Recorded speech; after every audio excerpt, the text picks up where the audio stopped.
4 pages. After 15 years and one of the most ambitious final arcs in Shonen Jump history, Kubo had 4 pages to land the plane. No epilogue, no breathing room. Just an ending shoved into whatever space was left. Fans have called that ending rushed for a decade. The original creator is going back into that ending, rewriting it, live, on air, one Saturday at a time. And it might actually be working. A while back I told you to watch this show. If you did, you're about to feel very validated. If you didn't, this is your sign. Quick like and subscribe if you're in for the ride. We're covering this last stretch weekly. Let's get into it.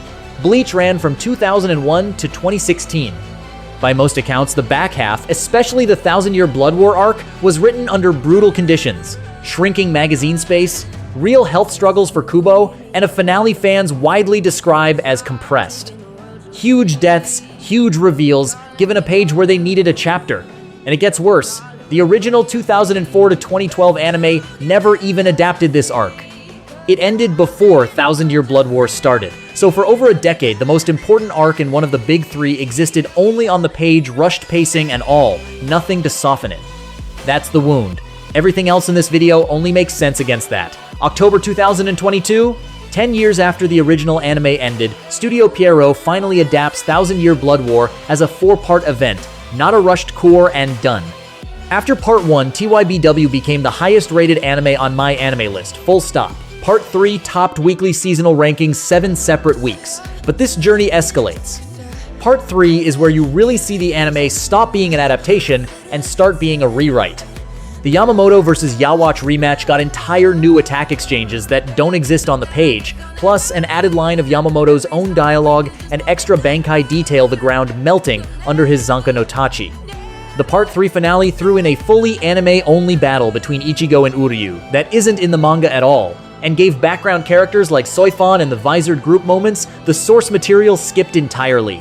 None of that is filler. It's Kubo, by his own account, going back through his own manuscript and finally giving these moments the space the magazine never allowed. Which brings us to the part you actually clicked for what's happening in the finale right now, The Calamity. 10 episodes, adapting the last 25 chapters Kubo ever drew, airing weekly. Finale locked for the 26th of September, 2026. And this core isn't playing it safe.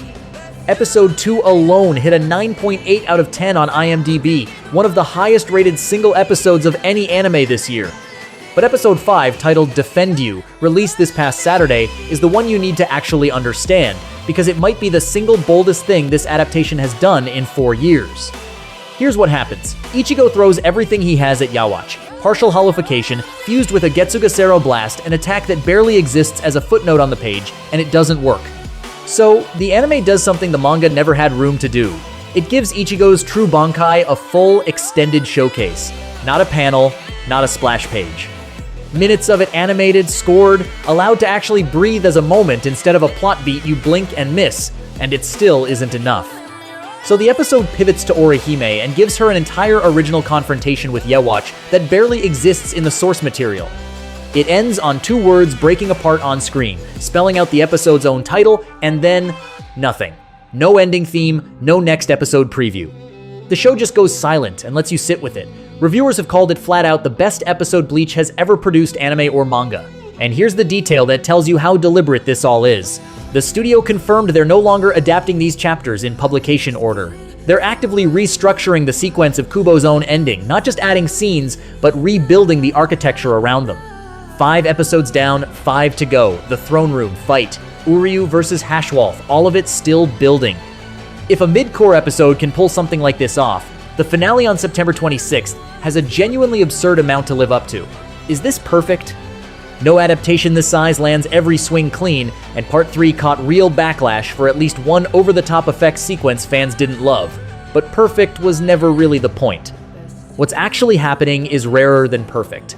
A creator handed an almost unheard-of second chance to fix the thing he's openly said he rushed, and using every single episode of it, Ichigo's Bankai getting the showcase it never had, Orihime getting a moment the manga skipped past, that's not nostalgia bait, that's restoration.